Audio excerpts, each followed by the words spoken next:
Would you participate in a collaboration with another breeder? Would you swap your studs or would you loan out one of your animals? I want to know what you think. I'm going to tell you my story.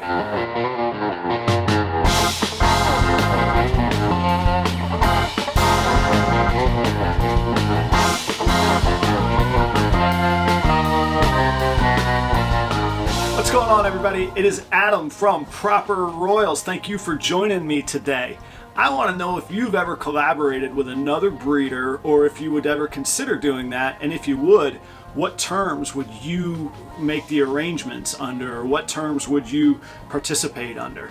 This is a loaner stud that I have from Lauren, Scott, and Luke over at Galactic Reptiles in Jacksonville, Florida. They have one of my Orange Dream studs in return. I want to tell you the story today about how that worked out, tell you what plans I got for this guy, and get your thoughts on what you would do or what your feelings would be if you were approached, or if you would ever consider a breeding partnership or collaboration to move your projects forward sooner. If we haven't met before, my name's Adam and this channel is called Proper Royals. It's the story of our family hobby, which is ball pythons, going from hobby to business. This channel is our story. All of our socials are down below in the links are down below in the description, and you'll also find our Morph Market store there, as well as our collection of Proper Royals NFTs if crypto is your game. Let's start with the snake stuff first, because that's what everybody's most interested in and why you tune in. That male that you just saw is this beautiful banana pied. He's a single dominant and then the single recessive with the pied gene. But I gotta tell you, I know it's a little bit washed out here because of the light. I could see right, on myself under the light. His oranges are incredibly vibrant and his whites are perfectly white. He's a really, really beautiful pied ball python, and he's low white as well. And low white isn't genetic, but he's a really, really great example of a male banana pied. I was able to secure him on loan from another breeder here in town, and that's really what we're going to talk about today. Like I say, let's get some of the fun snake stuff out of the way.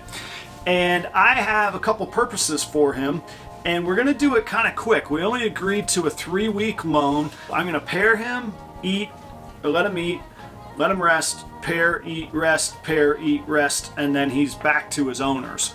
So I'm gonna get one shot with 3 different females is what we're gonna do on him. And the 3 females that I wanna pair him with are for 2 are related and 1 is a completely different purpose. So the first one I wanna pair him with is my female that is het pied and het albino. So what I'd like to do is make pieds and hopefully make a banana pied, and then there'll be possible het albinos. But here's the thing, that mama is a proven breeder. However, I could not prove her as het pied. She laid 7 eggs this year on another pairing het to het, and I got skunked on pieds. So I truly don't know if she is actually het for pied. I trust that she is. I bought her from a well-respected breeder, somebody that I care very much about in this industry. However, I could not prove that animal. So having a visual pied will double the chances of producing pied offspring if he can be the sire of that clutch. So that's the reason I'm pairing him with her. The second snake I'm going to pair him with is a girl that we call Kalani. Kalani is a het pied leopard, so I'd be going for banana leopard pieds. But if I miss on the pieds, again, I would know that the babies are 100% het pied, so I could get banana 100% het pieds, I could get leopard 100% het pieds, and I could get banana leopard 100% het pieds, and even normals would be 100% het pieds. So that's a great combination as well, and that will move my pied project along and produce animals with some more stacked genes ideally. Lastly, I'm going to pair, I actually already have, the last pairing though, is with one of my other females from the other clutch that went this past year, and she is a banana het ghost. She does not have any het pied in her that I know of. That'd be an incredible surprise. But getting super bananas would be a wonderful opportunity. And then having a clutch of all banana 100% het pieds, males and females, would be killer.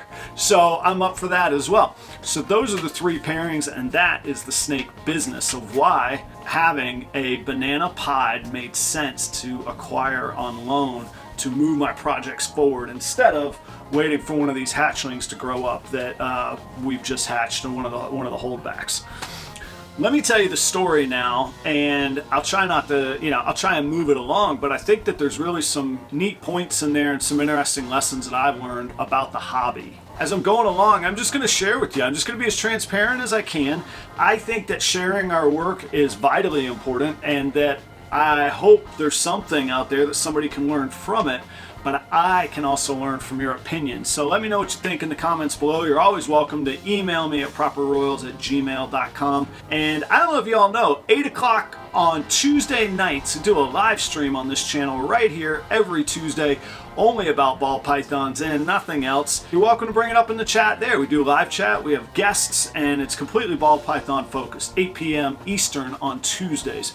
So Lauren from Galactic Reptile in Jacksonville here contacted me on Morph Market about a breeder female that I had listed for sale. We worked out a deal, and it turned out that she was local. So where I am, Jacksonville, I'm basically in a suburb of Jacksonville, so it's very close. She said, it would be great if we could meet in person rather than shipping, which is always better for the animal, of course. I said, yeah, let's do that. In doing that, schedules became a little conflated and that stuff, and she said, you know what, I'll just come to your house if you want, and I'll pick it up. I was a little conflicted on that. I don't really, actually, most people, particularly in my neighborhood and local school or whatever, they have no clue that I run a ball python breeding operation here in my house, and frankly I kind of like it that way. It's a lot of valuables, but it also has a stigma sometimes that goes with it depending on other people's outlook. I was a little hesitant in that, and I said, you know what, I looked her up on Morph Market, and I looked up her Instagram, and I kind of got a good feel, so I went with a gut feeling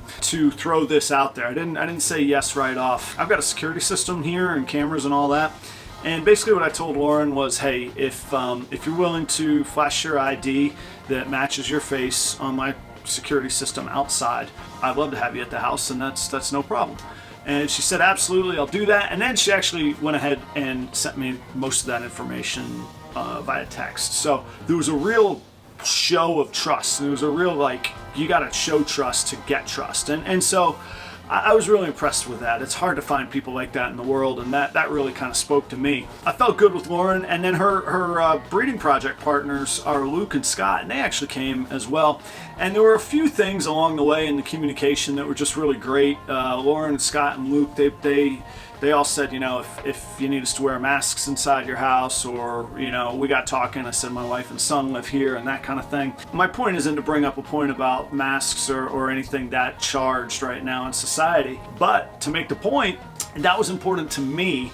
And I found there another overlapping of shared values. And that's my point. My point is not to say what values are right or wrong, but if you find people with shared values that pass some gut check tests and are willing to show trust to get trust, it starts to build this good case for man, these are some pretty good people. They came over, they picked up Lucille was the name of that breeder that I sold to them. Deal got done, we got talking, and we just kind of hit it off. They're really good folks. They're into ball python breeding. They're just starting out, and frankly so am I. They're just getting going, building their collection, and I think it's important to say too, everybody's on their own journey. It's so easy to get caught up in what other people have, and that you're too far behind and you'll never have this or that. Man, stick with it. You're gonna start.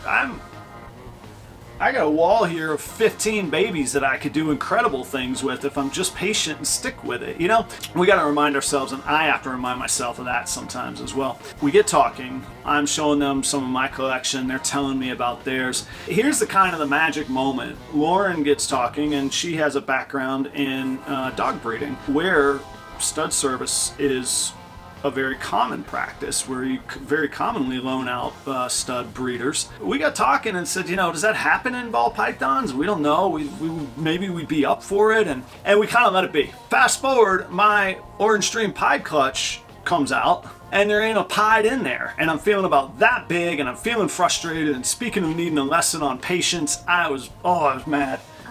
So I was mad and brokenhearted, and man, I was kind of what's the poker term, on tilt, man. I was mad.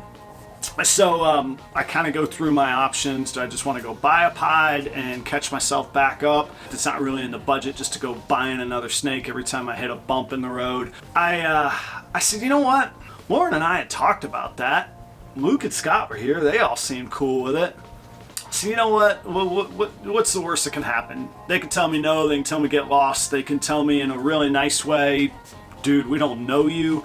So I threw it out there. I said, look, I don't know what it would look like. I don't know what your expectations would be. And either way, it's going to take a remarkable amount of trust for us to pull this off, because somebody's snake is going out of their hands if we do this. Like, boom, without a thought, Lauren was like, yeah, absolutely. That'd be totally cool. And I was like, what, it would?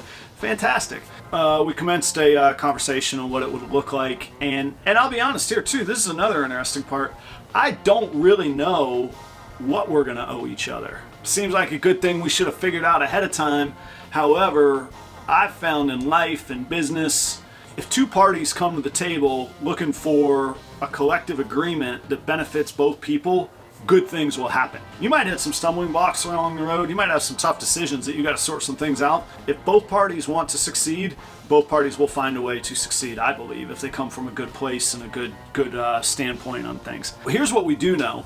So we started with the Galactic Reptiles group. They really enjoy and like Orange Dream and want to build Orange Dream on some of their projects. And it just so happens that I have 5. I had a clutch of 7, 5 Orange Dreams, and those are all 66% het pied. Part of the discussion was maybe 2 of those babies would be the stud fee for the banana pied I showed you earlier. Well, we get talking and we agree. That was it. That was the agreement. They come over, they're gonna drop off his name's Foster, actually, Bananas Foster, of course. They drop off Foster, and we get talking, and they said, well, you know, if we're dropping off Foster, you have an Orange Dream that is het pied, and he is proven. Why don't we just trade studs? And I'll be honest, it kind of put me on the spot. I was like, whew, I got out easy here. I just have to trust that they're not going to come rob me, which they're not. But they had to trust that I'm going to take care of their snake and give it back to them. And then they kind of put me on the spot, and then not in a mean way, not in a underhanded way. And you know, I said, I went back to that. If you're going to get trust, you got to give trust. Frankly, if you just put it on a spreadsheet, their visual pied is worth more than my het pied. Not to me. That dude's like one of my OGs, man. That guy I've raised from a hatchling, and he's gorgeous. He's a beautiful Orange Dream. So I want them taking care of him, and I know that they are, but I agreed to it. I said, you know what? They've extended an incredible courtesy to me. I'll extend mine to them. What we didn't sort out is if or what the stud fee would be, because I am getting probably the better end of the deal with a visual versus a het, right? We've got to sort that out. I think what we'll do is probably do one hatchling, or we'll do some sort of second or third pick of the litter, or I don't know. We'll get creative. The thing is, we're going to trust each other, and we're going to make this work right, and we're going to look out for this relationship. I'm really excited about it. Imagine if I get 3, if I hit those 3 purposes, if I prove my double het pied albino girl, if I get super bananas, which I dang sure should, and then if I hit a pied leopard banana, all of this is worthwhile. And it's not just worthwhile, it is catapulting me forward, because right now I don't have a visual pied. I'm working het to het, so I'm doubling my odds. Even if I don't get banana pieds, I have pieds. So that is going to be a real cool opportunity, and that is my story about trust. So would you do that? Would you do something different? Would you not do it at all? And what questions do you have for me? And you know, the topics I didn't talk about, we kind of skipped quarantine. Talk about trust. I don't want to turn this into a 40-minute video or anything, but all the while I'm talking to them, I'm trying to envision in my head what their facility's like. I'm sure they're checking out my facility for cleanliness. You know, it still comes down to that care, that experience, that gut check feeling. On a 3-week loan, you don't have time for quarantine. Either you're in or you're out. And I had to make that gut check too. Very tough, right?